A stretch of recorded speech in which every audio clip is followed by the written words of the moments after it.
I'm just a free thinker, man. I don't see things the way a lot of people see things. Why should you never buy a house? Well, because houses are terrible investments. They're just awful, awful investments. Best investment you can ever make is in yourself. Can't be inflated, can't be taxed. And then the second best investment is in your business. 2008 was probably the best thing that's ever happened to me because it literally activated my superpowers. In 2008, you weren't ready.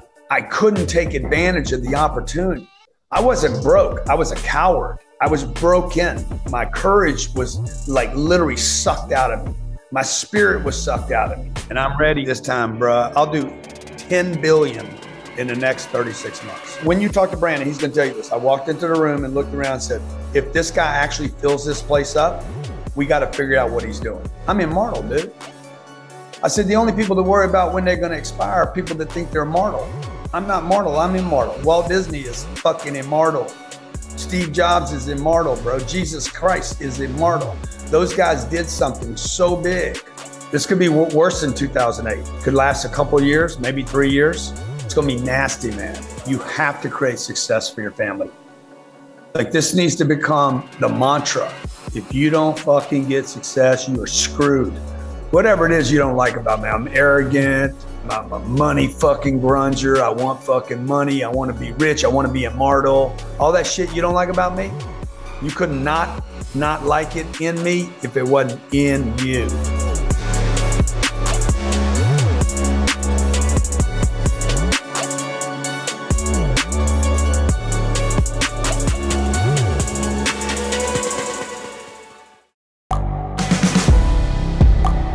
The world is changing. Inspiration is everywhere. It has never been so easy to connect, share, and bring people together. We're learning from others and finding the best in ourselves. Challenging our beliefs. Sharing our vulnerability. Overcoming our fears. Transforming ourselves so we can transform the world. How far can we go? This is London Real. I am Brian Rose. My guest today is...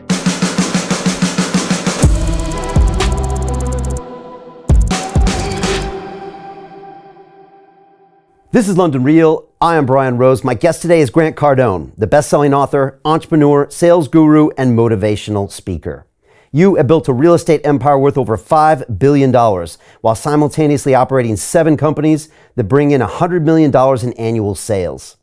You were named the #1 marketing influencer to watch by Forbes magazine, are a regular commentator on Fox News and CNBC, and have been featured in Success Magazine, Business Insider, and the Huffington Post.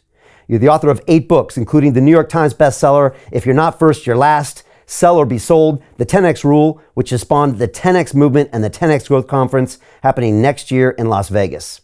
With a following of more than 15 million people across your social platforms, you become one of the most sought after and influential CEOs on the planet. You ultimately believe there is no shortage of money, only a lack of people thinking big enough. Grant, welcome back to London Real. Bro, always good to be with you, man. I always enjoy my time, before the interview and during the interview. And I love everything that you're doing. Thank you, brother. I'm so fired up. I look back and our first interview was 4.5 years ago, 2018. And I got to tell you, I got to be honest, the night before I looked at my team, I said, what are we doing having this guy on the show? I'm like, what are we doing? I see him, he's sitting on top of his jet. And I was like, I had this one vision or version of Grant in my head. And then you came on the show, and Grant, within 8 minutes, you're sitting in the chair going deeper than probably I've ever had a guest go deep. You're talking about being addicted to drugs from 16 to 25. And I was like, God damn it, this guy is real. He's the real deal. And every time I meet someone, I'm just like, Grant is the man. He's the real thing. And I guess I wanted to start off and ask you, are you one of the most misunderstood people out there? Because people have this version of you, but when they get to know you, they find out there's a whole nother thing under the surface. Why is that? Is that intentional? Is that because you're so big in media that nobody could possibly understand who you are? Talk to me. I think, It's a good question. It's one I ask myself, like why I am misunderstood. I've been misunderstood my whole life ever since I was a kid. And I think what happens is that I'm just a free thinker, man. I don't see things the way a lot of people see things, and never have, by the way. I remember being in church when I was 7 or 8 years old, and I'm like, where do we go? What happens when we die? And my mom said, no one knows. And I'm like, dude, I want to know. I don't believe that. I don't believe that. I don't believe So, and I'm still in search of that stuff, right? So why do people misunderstand me? I'm partially responsible for it, right? Because I'm out there. I don't fully understand, Brian, who I am or what I'm presenting. And so I'm just a very transparent person. I am the same guy all the time. You've met me here. You've met me in your office. You've seen me. Like, I'm the same guy all the time. I'm not there's no versions of Grant. And I'm just trying to figure it out like everybody else. And the other thing I'll say about the misunderstanding is I think I'm one of the first people at the level of success I've experienced, blessed and humbly, the level of success I have experienced. Most guys at my level disappear. They're not transparent. They're not out there. If they're out there, they're going to be on some TV network where everything's produced and protected. And I'm not that guy. Like I'll talk to anybody about anything. And I'm always available to the people. And you had this slogan, I remember you told me one time, or you say to your people, if you don't know me, you can't do business with me. And so you've always been about the fact of getting yourself out there in any way, shape, or form. You've got to know the name of Grant Cardone. And I'm wondering, by doing that, I guess by definition, you're going to get the most number of people that know probably the least amount about you, right? Right. And you got to do it with the way that cuts through in a crazy world of crazy media. They call it pattern interrupt. Marsh McLuhan called it that, one of the originators of who dissected what media was. And so by definition, they see you on the plane or they see you spraying money from the gun or whatever it is. And so a lot of people know about you, but very few people know you deep. There it is, the stack. The ring, Right. Yeah. So look, and part of that is probably, just to be vulnerable and honest with you, is probably part of that is out of scarcity. There's no blueprint for doing what I've done. I have 15 million people follow me online. Probably another 150 million people actually see our material that don't follow. They don't hit the little click button. I did it without being Andrew Tate or Donald Trump or Kim Kardashian. I've never taken my clothes off. I am very opinionated, but a lot of this has been born out of like my not getting a TV show, not getting verification, LinkedIn not calling me an influencer. Like that hurts so much. Like I'm like, bro, I'm contributing content to LinkedIn every day. That's like great content, but it wasn't corporate enough for them, so they didn't verify me, right? Like that really hurts. And for the little guys out there that get overlooked, ignored, that is the story of my life. Or at least I feel like that. Maybe I'm just kind of, the psychiatrist would say I'm some deficient, empty hole inside of me that I'm trying to fill. Maybe so. I think I should be known. I think I have a great message. I know how to do money extremely well without somebody having to spend 5 years in college to learn about it. And if people don't know me, I can't help them with that. So I'm having to crash through, bouncing bears and strippers and Lambos and planes and wrecks and media craziness, COVID madness and whatever's going on in the world. I'm competing with to get people to know me, because my ultimate mission is to help people. And I don't really think I can help anyone if I haven't done something at a really significant level. And those levels keep changing for me. Yeah, I can see. And one of the things I noticed is very different about you is you're in the state of California. And so talk to me about what you've been doing the last year, because I know you're working on a TV show. You got the place in Malibu. You got this, you know, the Cardone Ventures is going big. So tell me, what's going on with you? Well, Cali was just a deal. I mean, I'd finished Undercover Billionaire. We finished shooting that show. It was 90 days. It was during COVID. My wife and I and the kids came to Malibu to just chill for a week. I rented a house, 3 houses from where I'm at right now. And Elaine and I walked down the beach. Literally couldn't have been more than 200 feet. Looked up, saw this house. I'm like, we need to buy that house. Now, I don't know anything about the house. I don't know if it's for sale. I don't know the price. I just had this thing happen inside of me. It's like, you got to buy that house. Now, I have this thing with real estate where when I feel something, like I know there's a deal. And so it took me 19 months. I bought this house. I think I stole it from a Russian oligarch. Had I waited another 15 days, I wouldn't have been able to buy the house. It would literally been seized by the federal government. It'd be an asset protection, blah, blah, blah. So we bought it. I stole it. I'm not living here. I'm not paying taxes here, bro. I ain't moving in with the communists. I'm not going to support them. But I will steal from them.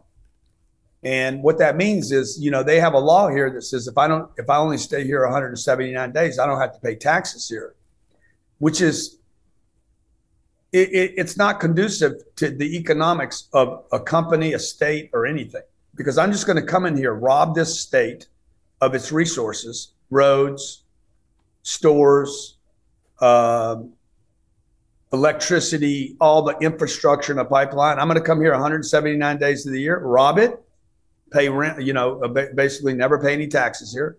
And the other 181 days I'll spend in Florida and pay no taxes there. So it's a weird law they have here, right? Like tax the people that live here and let the people that visit here come here for free. It's backwards. They should have reduced the taxes here and they would have exploded the state. Instead, they have net migration leaving. Got it. And are you out there to do more Hollywood deals, or do you like the vibe out there? Is the ocean feel different? Yeah, it's just a place for me to chill. It's just, and I stole the house, bro. I think I'm gonna make 40 or 50 million bucks in this house. Okay. All right. So it feels good being there.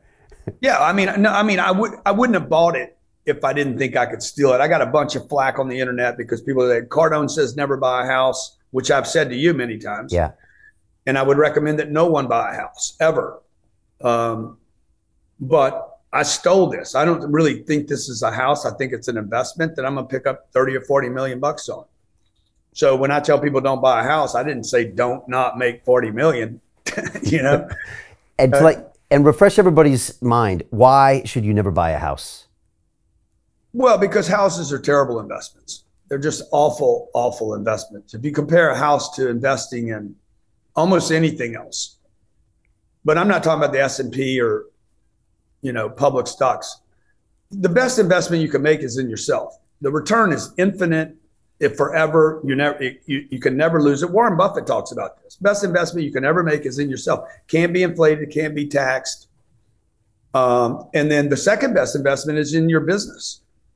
Why would I buy a house, a 2,000 square foot house that can go nowhere, cannot produce any money, customers aren't going to come there, when I could go take the same 200 grand or whatever the money is, $6,000 investment, the payments every month. I could invest that in a business. That's where people should be investing their money. So it's just this house ain't going to pay me any money while I live in it. I got to cross my fingers and hope that I clip somebody, you know, that I find one. I'm on Billionaire Road. Dude. There's only 50 houses on this street. There's 3 of them my size. Only one of them has a pool like mine. Like, I'm going to kill someone on this house. It's going to be one of these tech guys. Some guy that, you know, is worth, you know, 40 billion. He's going to come over here and overpay for this house. I'll pick up my cheese and move on down the road. But most people, the everyday person, isn't able to buy these kind of houses. They're buying. So anyway, and we're seeing that right now. I was telling you before the housing correction, people should be out of these houses. Yeah. Now the housing correction is going to happen. And a whole bunch of people, millions of people in America are going to get crushed in housing. Right. And the reason you don't want a house, because it doesn't cash flow of your own house. You end up sinking way too much money into it. The opportunity cost of that capital is massive because you could be doing something like getting a business that would cash flow you. There's a lot of reasons not to do it. The American dream is sold to you. people save all their money for it, and then it's just a dead asset. And then the listener's going to say, yeah, but I got to live somewhere, so I'm just wasting my money on rent. The difference is when you rent something, you call somebody and say, hey, fix that. When you own something, you fix it yourself. And money follows attention, and where your attention goes is where your money goes. And the last time I checked, me fixing a wood floor doesn't pay anything. Me building a business could pay me millions, and me fixing a wall or paint the wall, or it's a waste of time and energy. Yeah, well said. Now talk to me about the economy, because last time we talked, Grant, it didn't look like this, all right? It was being propped up by inflated cash, being printed by the Fed, which I know you got a lot to say about. Even then you were saying, don't buy a house. Now we've seen the market come way off. Double-digit inflation, at least here in the UK. I know it's cooled off a bit in the US. Printing more money, recession, commodity prices going up. What are you telling people now? Well, I think the economy is going to get very, very difficult, at least in America. I think a lot of this is fabricated. I think inflation picked up where COVID ended, you know. Thanks. The COVID thing lost its bandwidth and ability to stop people. I'm good. And so they're like, hey, let's go with the inflation thing. Like, bro, we've been printing money for a long time. This last print, you know, everybody printed. Oh, yeah. Okay. We have a supply chain inflation today. We don't have, this isn't about too much money. I don't believe it's about too much money. I believe this is, you know, and I don't understand every intricacy of the money. I don't pretend to know everything, and this will disturb a lot of people that I even have an opinion on it. But most people cannot even explain what inflation is, other than we printed too much money. I'm like, okay, give me a little more than that, bro. Because if me and you're sitting on a Monopoly table and we run out of money, the rules in Monopoly are we can bring out more money so that the game doesn't end. And if everybody gets $1 million, there's 6 of us in a room and we all become billionaires at the same time, or 6 billion people on planet Earth all become billionaires at the same time. So nothing changed. It was a constant. And every country on planet Earth printed money during COVID. So what happened? We all ended up with more money. And so we go buy stuff. And the economy in America is going to go from a supply chain problem to too much inventory. It's already happened right now. Like we're already over the inflation problem here, and nobody's telling anybody that, which makes me believe that they're using inflation like they use COVID, okay, to get political control over people. So the inflation thing, to me, shipping's down, lumber's down, all commodities are down, food prices are down, oil prices are down pre-COVID. But nobody's saying that. They're saying we have inflation. And we have inventory swelling over here in America. That's why you're seeing all the retailers get crushed. Now, when inventory swell, prices are going to come down, and unemployment is already starting to happen, and they're covering that up as well. Notice what Elon did. Elon went and purged Twitter. Yeah. He fired all those people, by the way. They didn't quit. Anybody thinks they quit, that's bullshit. He walked in and said, hey, my name's Elon Musk. If you don't know who I am, this fucking party is over. Okay. How much did you enjoy watching what Elon did from a guy that runs a business? Because I watched that and I was just like, man, I mean, I'm sure you had moments like Elon had those first 2 weeks, right? The first 2 days of COVID, I killed an entire department. COVID happened. I forget what the date was. Let's say it was the 16th. It was announced. I was on a plane, flew to Miami on the 17th, shut down an entire department, and 42 people lost their lives. Yeah, I remember. So I did that because I wanted to save the other departments, and we did. But Elon's a purger. This isn't the first time he's done this. And by the way, while he let go, he fired 1,900 people. The same week, Amazon fired 11,000. Facebook fired 4,000. Okay, but nobody's talking about that because they're going after Elon now. Yeah, yeah. So they're going to target Elon as a bad guy now. Well, also the people going after him, that's their platform, right? That's the one place where they can write the rules, right? I mean, 100. The was one leftists, place where they could write the rules. yeah, and they can't anymore. So it's like they're losing on a bunch of levels there. I mean, that's their jewel. And also, once one of them falls, then it's not obvious that you can't get the same type of policies in a Facebook or their other social channels, you know.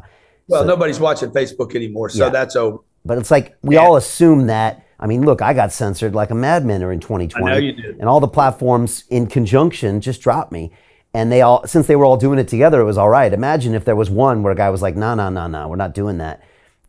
We might hold the others more accountable. But for me, these people, these radical people with these agendas to devalue every family principle, the people that on this planet that hold family valuable, religion valuable, God is valuable, whether you agree with it or not, there's people on this planet that think the family unit, think birth is important, think God and church is important. These people always go too far. There's many people on this planet that think that we're over medicating kids. These people always go too far. Okay, tobacco companies went too far. Remember that? Yeah. And said, oh no, we don't cause cancer, we don't create cancer. Well, you know, sooner or later, everybody's like, okay, it's too far. And so, what Elon Musk did buying Twitter, I think, is one of the most genius things that we have seen done in the 21st century. And I also think that he's going to turn it into something spectacular that nobody can even imagine yet. And they had the political foothold. No other platform was talking politics as much as Twitter. Yeah. Facebook, Instagram, Snapchat, none of them were politically oriented, as you know. And so I just think it's going to be unbelievable for free speech. And if he wants $8 a month, I'd rather have free speech than have a free Twitter. Yeah. But $44 billion, Grant, would you like to be spending the next 5 years turning that sucker around? I wish I could. I wish I had $44 billion to spill. Yeah, I think he's going to do some amazing things with it, but that's a big chunky price he paid for that thing. So I think he's going to be fine, bro. I think that is going to become that could become a blockchain play. Yeah, that could become a lot of things. It could become a money play as well. Could become a whole decentralized finance play as well. 100%. And yeah, and he's having a ball over there. For me, I love watching it because it was a bit like watching what you did during COVID and watching like a business person go in and say, okay, I don't care about being politically correct. I don't care about your feelings. I'm going to run a goddamn business. We forget he's also operated in Silicon Valley before, right? So he ran PayPal, so he doesn't care. And he went in and he did the right entrepreneurial thing. It was funny to see everybody crying and everybody doing this, but that company is going to be back on its feet and moving forward within weeks, right? And it's been kind of, you know, and then see the media, the spins, if people would pay attention. Oh, advertisers are leaving Twitter. Advertisers are leaving every platform in America today, including TV and newspaper. 50%. Advertising is off 50% since June. Advertising is the first thing that drops when things tighten. Right. Second thing that will drop is or go up will be unemployment.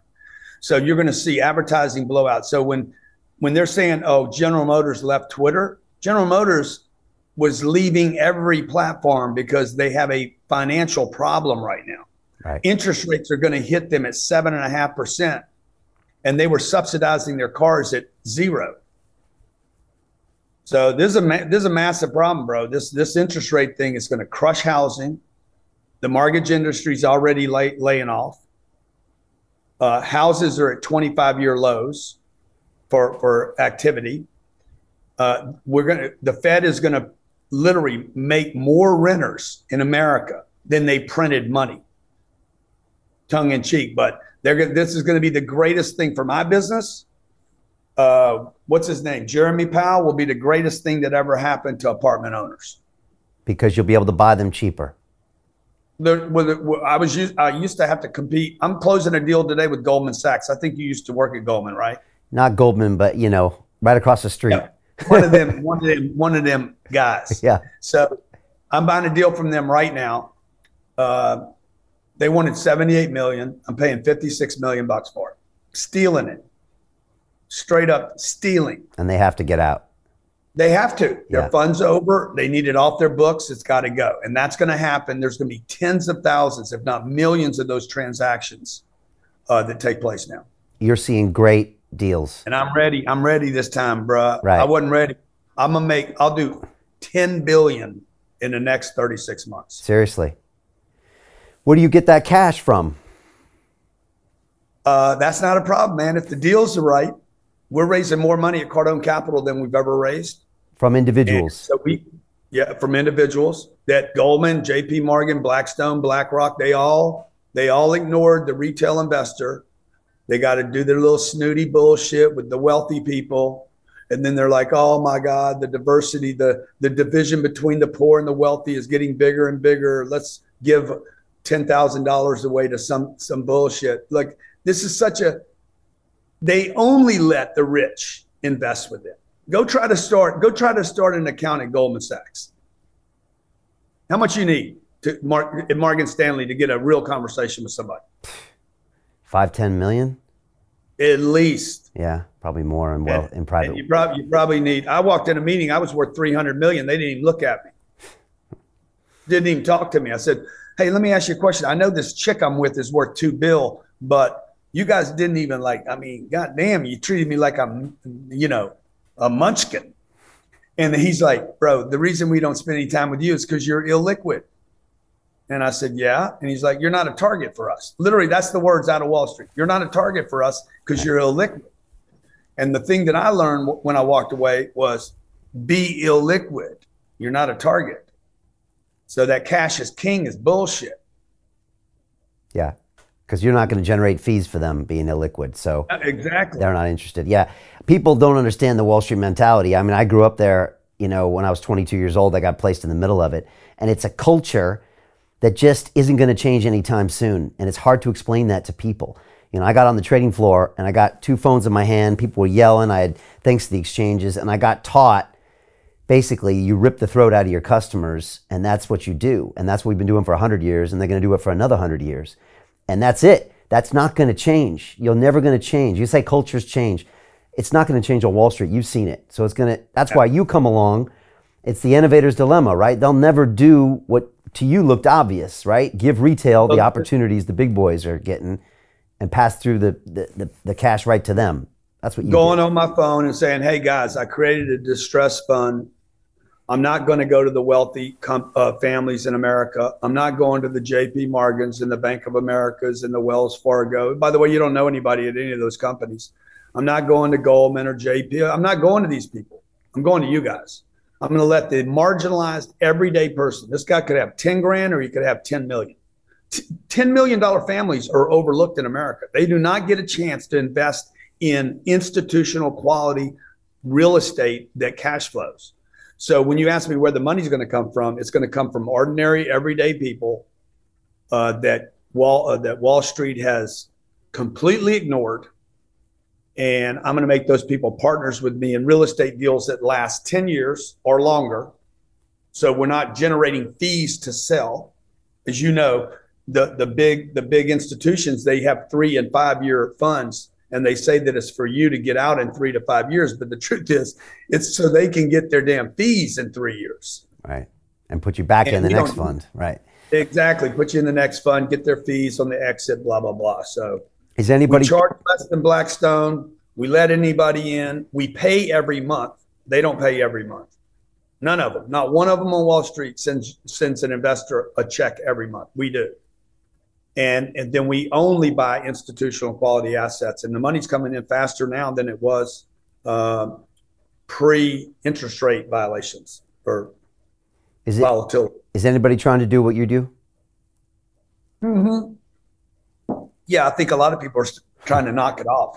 You know some of them, but it's tricky though, right? And you have to jump through all the hoops and all the regulation stuff. But once you do that and you have it set up, then expensive. And you better be more important than it's expensive. There's a lot of legal, but most importantly, you better be disciplined with money. Otherwise, you're going to go to jail. So, and most people do not have that discipline. They give investors money and they use it for other stuff. Okay. So discipline means you just make sure these funds don't commingle money. Right. Okay. So like we're going to announce this deal today. I'll bet you I raised 60 million today. And close this fund out today in one day. That money goes into that fund. None of my people, nobody touches that money. It goes straight to an escrow account to fund that activity. That activity then distributes cash flow to the investors. Nobody ever touches anything. I've been in business 35 years. I've never lost money on a transaction ever. Right. So I don't commingle. And when I need to make more money, I just go do other things to make money. I don't get my real estate to do something to make money, like this FTX fucking criminal. Yeah, yeah. Well, this is funny because your whole investment protocol is because of your history, Grant. Like, first of all, you're in the real estate business, so you're used to siloing things, right? I got this multi-unit platform and a multi-unit housing thing. I'm going to finance it this way, cash flow this thing. And like you said, when you need to make money, you can go do a conference, you can do 10X Ventures. So you don't even have that bad habit that maybe some people do where they have to go get a real estate guys. Real estate guys have to eat too, right? Yeah. So, and when you have, back to the illiquidity, real estate is an illiquid asset. You can't just sell it tomorrow. If I need liquidity, I'm going to go do a real estate education workshop this weekend. I have 2,000. I had 157,000 people on a podcast Saturday.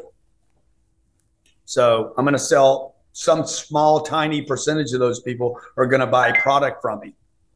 And that funds my lifestyle and my activity. My other businesses outside of real estate do this year. I think this year we did 140 million without Cardone Ventures. Okay. Without Cardone Ventures. Cool. Which I want to get to. Cardone Ventures is going to do 75 million. 10X Health Systems is going to do probably 48 million first full year in business. It's amazing. And then there's 13 other ventures that are all positive. And so that makes you different because you got that earnings part over here, which makes it very easy to keep everything siloed over here for real estate. Whereas someone getting into this business sees what Grant's doing, they might just do the real estate thing, and that's going to be tricky to do for 10 years and just live on that. It's not right. Yeah, and the first of the 12,000 units that I own, that we own and control, managed partners, I own the first 4,500 of them are mine. I've owned those for 10 years. I mean, they pay me $1.6 million a month. So, and rents are going to get better. They're not going to get worse. So I've been telling you, how many times have I been on here? 5 times telling you, bro, we're going to become a renter nation. Yeah. We're going to become a renter nation. I'm telling you, and nobody would listen to me. And now it's happening. Right. You made a real quick comment there, Grant. I want to go into it. You said, this time I'm ready. Because, because in 08, you weren't ready. Yeah. And that's the reason we got the books, Sell or Be Sold. That's the reason that you are doing what you're doing today is because of what happened in 08. I was wondering if you could give us a quick glimpse because it makes a difference 14 years later. Now you're prepared. Yeah, well, only 14 years later. Is it 14? Yes, only 14 years later, by the way. It doesn't seem like it was very, very long because 08 lasted through 12. Yeah. So I hope I'm not being Richard Dreyfuss today. You're doing good. Yeah. So I had to move because of my charge over here. But, bro, in 2008, 9, and 10, not only did I almost go broke, but spiritually and emotionally, I was so disgusted with myself. Like when I look back on that, I don't look back and say, oh, I didn't have money. That's not the issue. I mean, everybody can get over money. The thing that the most disturbing part of that event was I had put my family at risk. I put myself at risk. But third, I couldn't take advantage of the opportunity. Like I wasn't broke. I was a coward. I was broken. I had a little money, but I was broken. I was broken. My courage was like literally sucked out of me. My spirit was sucked out of me. Like Grant Cardone left the building. Right. And I didn't have any of my swag, bro. Like I couldn't swing it. And I swore to my wife, I said, next time this shit happens, this is 2010, 12 years ago. I said, the next time this happens, we had $50 million worth of debt. I said, I'll have 10 times the debt. That's where the 10X rule came from. Remember what they were saying? The mantra of 2008, 9, and 10 was too big to fail. They told the public every day what you need to be. Right. The message for every family is you must get too big to fail. And so then I was like, and still think it's small. I'm a 10X, my 50 million, and I'm going to owe the bank 500 million next time. I owe them 2 billion right now. I should owe them 20 billion. I wish I owed them 20 billion. Right. Because if you owe them enough, okay, they cannot be antagonistic. They have to collaborate with you. They can't kill you, because now they kill themselves. It's suicide, right? Your partners, you're tied at the hip financially. So then I couldn't pull the trigger, bro. I had a guy, he asked to borrow $1 million from me at the time. He was running a company called ABC Mouse. He was starting this company 12 years ago. It's worth $3 or $4 billion today. Great dude. If there's one person on planet Earth you'd give $1 million to, this guy will always get you handled. Super, super good dude. I said, Doug, I can't do it, bro. I got it, but I can't do it. And he said, no problem, man. Don't worry about it. I understand. And bro, I regret that so much today, because I didn't have the courage to help my friend. I thought I was doing the right thing because I was scared. I didn't do the right thing. I underestimated my ability to dig out, and I couldn't take advantage of the moment. I could have bought 20,000 units in 2010 that would today be worth another probably $6 or $7 billion. Right. But I couldn't pull the trigger. This time, bruh, I am so ready this time. I got a nut sack. My nut sack's probably that big right now. I like how you say you weren't broke, but you were broke in. So you've been in real estate by then 20 some years, and you knew you should buy those assets, but you'd been burned and hurt, and you were like a shell of a man, and you're like, I just can't. You know? Couldn't do it, dude. It's the worst feeling, right? Couldn't pull the trigger, bro. I knew I had a winning hand, and I couldn't bet it. Right. And nobody ever talks about that. Nobody ever talks about being in a situation where the coulda, woulda, shoulda. Yeah, fuck it. People say, don't worry about the coulda, woulda, shoulda. God damn, you better worry about the coulda, woulda, shoulda. And that's when you need people around you that says, pull the trigger. But remember, 10 years ago, bro, I didn't have a private plane. I didn't have 15 million people following me online. I hadn't raised a penny. I hadn't done a TV show. Nobody knew me. 2008 was probably the best thing that's ever happened to me, because it literally activated my superpowers. Right. Yeah. Right. It scared you so much, and it showed you by playing small, it was so dangerous. It wasn't just about, I'm going to make my little bit of money here. Look, I got a few million in the bank, or I got this in the bank. But it was like, well, if you stay that small, you actually risk death, ego death, total death. And unless you get bigger, it's not just about being the big dog. It's about actually surviving. Being conservative in America is the riskiest thing a person can do. Taking risk in America, you're rewarded. Okay. Like, you can go bankrupt in this country. You're not going to jail. I don't know why criminals just don't start a business and bankrupt it, because at least you don't go to jail there. And in America, you can live your whole life in jail because you're conservative. That is explaining the entire middle class of America, by the way. Right. All right. So now you're positioned, not only do you have 10x the debt, or actually a lot more than 10x the debt, but also you're positioned better. You've got assets, including your social. You've got a direction. You've got all sorts of diversified cash flows. You've got a whole customer funnel, a proven track record. So now, regardless of how much debt you got. You see my funnel, huh, dude? You see my funnel? You've been paying attention to my funnel? Oh, yeah. I see your funnel. Yeah. Let's talk about your funnel. You were happy to sell someone something for $5, because then they changed from being a watcher, a fan, they became a customer. And as soon as they become a customer, that relationship changes, and it's a long-term, mutually beneficial relationship. That's the way you look at it, right? Yeah. So, there's this concept of the lifetime value of a customer, right? Yeah. So Jared's telling me the other day, I'm hiring a company to figure out our lifetime value. And I'm like, yeah, why are you doing that, bro? And he's like, he runs the company, right? And he says, he's been with me 11 years. He's 36 years old, been with me since he was 25. And I said, why are you going to try to figure out what the lifetime value? Because I want to know exactly how much we can spend. I said, let me tell you what the lifetime value of the customer is. A bunch. That's all you need to know, bro. Like, I've seen people come into my ecosystem that had no money, or said they had no money, that have given me millions of dollars. I treat everybody like a billionaire until they prove me otherwise. I'm going to treat everybody like a billionaire, transact with them like billionaires. This came because I remember walking into Bellagio Hotel when I was 30 years old, maybe 35 years old. I had a little money. I was a millionaire. But I played at $25 tables. I never played at more than a $25 table because I'm a frugal person. And they treated me like a $25 player. Well, they didn't know I could spend millions. They didn't know I'd be a billionaire one day. I did. You know, I knew I was going to be a player. They never looked at, okay, what are his assets? I go in there today. I still go in today. And I'll play $100 now.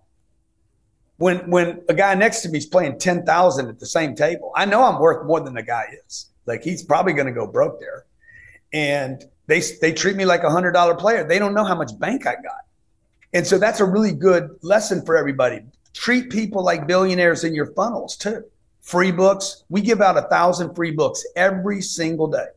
Cardone University. It's a $30,000 business program. I'm giving it to people for rather than sending people a turkey, Brian, I'm sending them Cardone U. Okay. Okay. Use it for 30 days. Okay. Here it is. Okay. All you got to do is log into it.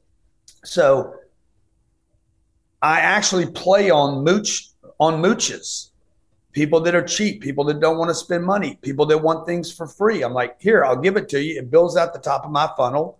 I now have the approval and right to now email you about other things that we're doing. And some small percentage of these people will convert, will be like, you know what? I don't want 30 days. I want it for 3 years. Yeah.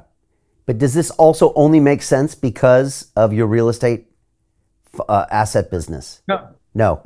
But it helps because some of these... Well, yeah, but I mean, I would do it without the real estate. It just so happens the real estate becomes the super funnel. Right. You know? Yeah. It becomes the super stickiest thing you can possibly do on the planet is not sell somebody something. The stickiest thing you can do is send somebody money every month. Okay. I got 11,000 people I send money to every month. They're praying for me. And they buy other stuff with you. They're well, sure. Yeah. Dude, I had a guy, when we started Cardone Capital, by the way, raising money was not my idea. Okay. Because I had been programmed by others not to raise money.